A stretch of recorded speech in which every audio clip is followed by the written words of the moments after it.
I was just looking for my coffee. Hey, I've got a project for us today. It's a fantastic project for beginner woodworkers or when you're just getting started off. Doesn't require a whole lot of tools. You can build it for $50 or less depending on your local big box store prices. And as a bonus, coming up on springtime, you can start selling them on Marketplace or at vendor shows or anything else and earn a little extra money for some tools or whatever else cool you want to buy. So if that all sounds good, let's get going.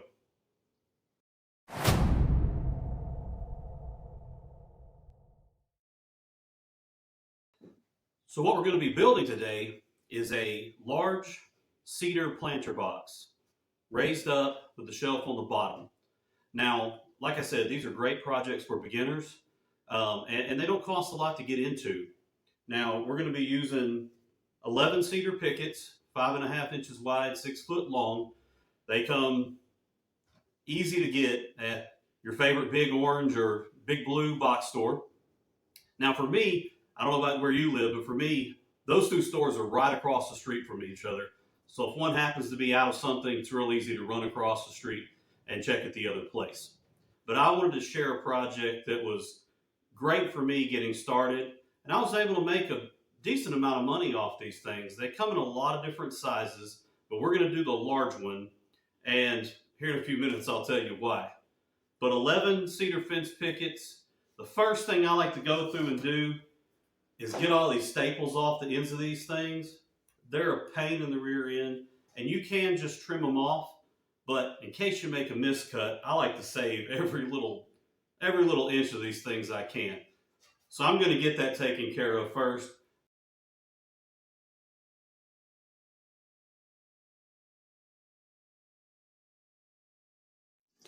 Today's video is brought to you by mother-in-laws.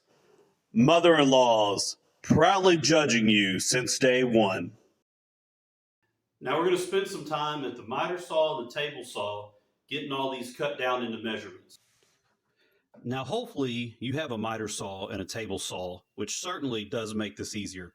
However, if you don't, all these cuts can be made with a circular saw or even a jigsaw and some clamps. Of course, that would make this build take a little longer, but is absolutely doable. As a side note, with a project like this, because the pickets are thin, really any size miter saw would work. Now, full disclosure, these plans aren't mine. In fact, this is a pretty popular build plan if you've been around the last few years. If you'd be so kind to hang around until the end of the video, I'll let you know where I got mine from. With this project, most of the cut list has multiple pieces with the same measurements. You'll notice I'm using the first cuts to reference for the second cuts. That's one way to do it to help save a little more time. Another option is setting up a stop block. In fact, in a video in the very near future, I'll be adding wings onto the miter saw so that I can have a sliding stop blocks and measurements. Stay tuned for that one. Back over at the table saw, we're going to rip the rest of these pickets down into some smaller pieces. Then we'll head back to the miter saw to make the final cuts. Then we'll be ready for assembly. So while you're watching me rip down these pickets, just a friendly tip. These things get ripped into several pieces, so it is important to make sure you purchase the typical 5.5 inch ones, not the skinnier ones. So if you watch my first video all the way through, I did say that the second video was going to be a shop tour. I also said that in the video that I wanted this channel to be real life and real business. So full disclosure, I ordered a new camera to film and do that video with, and due to all this wintry weather we've had lately, the shipping has been delayed. So when my wonderful mother-in-law, who I genuinely love dearly, texted and asked if I could build her and Grandma another one of these, I couldn't tell her no. So for the week, I thought this would be a good substitute until my new toy comes in a few days, and then we'll knock out that shop tour. Now we're back. I had to go take a little bit of a break. I'm still recovering from back surgery, so doing all this at one time like I normally would be able to do is a little rough on me still. But we've got this thing ready to go, ready to assemble. All the pieces are cut and laid out on the table behind me. Now a couple little tips for you and some heads up. You're going to need just a couple things for this assembly process. You're going to need 1-inch brad nails. and preferably a nail gun. And then you're going to need Titebond 3. Titebond 3 is the only one that's waterproof, and since this is an outside product, that's going to be the best way to go. Now we're going to get the two longer sides of the box put on here, just some glue and nails. Take care of the job just fine. Now, just take a few minutes when you're putting these boxes together and check out the coloring of the pickets on both sides and see how the coloring is, see if you like one side or the other, and then put that on the outside. You kind of see me, looks like I'm pounding my fist. I'm actually talking to the other camera, but decided to use this angle instead. So those are little brace supports. Just make sure you put those up high enough. You'll find out later on why those need to have some room, as you can see.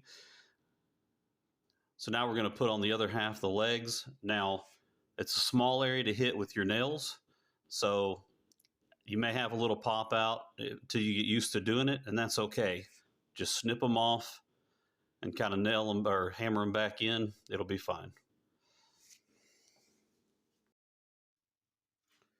Now we're going to do the ends of the main planter box.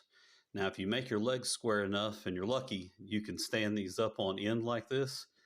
It makes it a lot easier, but just same thing, glue and some nails in there, and you'll have both ends on. Of course, it holds square after that. And there you go.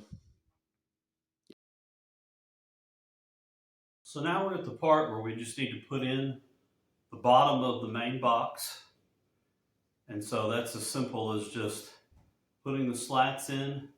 Now there's going to be one slat when we get to the middle, or however you want to offset it, that we're going to have to cut down just a little bit more narrow than the rest of them. But we'll just run a bead of glue along the edge of the supports, then hit it with some nails along the edge.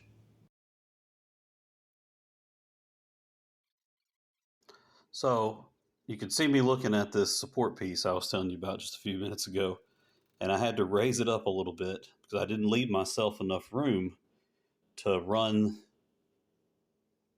the bottom panel for the planter box underneath it.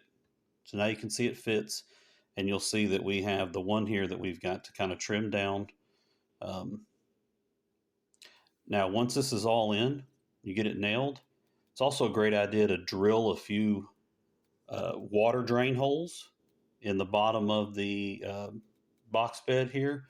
I usually put like 4 down the center, but you could certainly do more or less.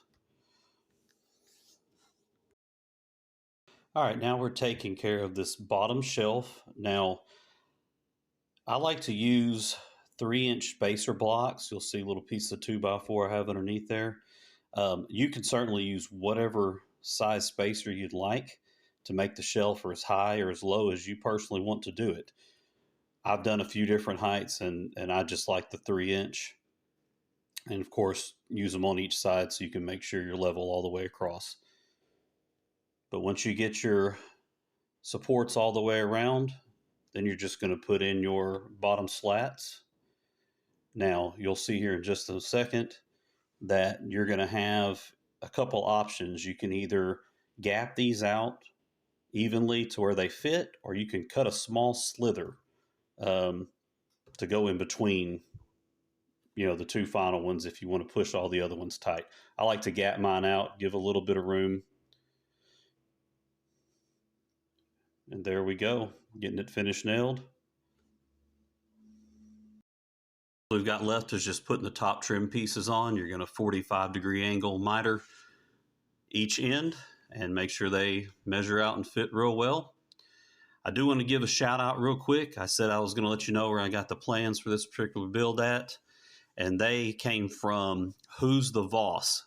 He's a fellow YouTuber. He also has a website, and you can go on and download not only these plans for this planter, but he does a lot of free plans for a lot of other designs and styles as well. He's a fantastic guy with a great channel. Check him out. Well, all right. We've got the raised planter box finished. It looks great. Now, you can certainly go through if you had any glue squeeze out that you didn't clean off during the process. You could do that. Some people also like to go through, touch up the top with a sander. or anything else you want, it's going to kind of smooth itself out as it's outside, but I like to leave it pretty natural. And like I said before, you can always go on and if you want to put a covering or a coat on top of it to help seal it, it will keep its natural color a little bit better over a long period of time. You don't have to do that though if you don't, which is great not to if you're going to put vegetables or edible products in it, edible plants. It'll gray up a little bit over the long run, but it'll still be gorgeous, still be functional, still be beautiful. I think my mother-in-law and grandma are going to like having another one at the farm. And building this planter made me think of something. 2 Corinthians 9:16 says, remember this, whoever sows sparingly will also reap sparingly, and whoever sows generously will also reap generously. Guys, go out, give your best. Give your best of your love, give your best of your time, give your best of your energy to whoever you're with, and to whoever you're around, whoever you meet. Be a blessing to all those people. That's all I got for today. Shop toward next video. We'll see you next time. Who keeps putting my coffee down here?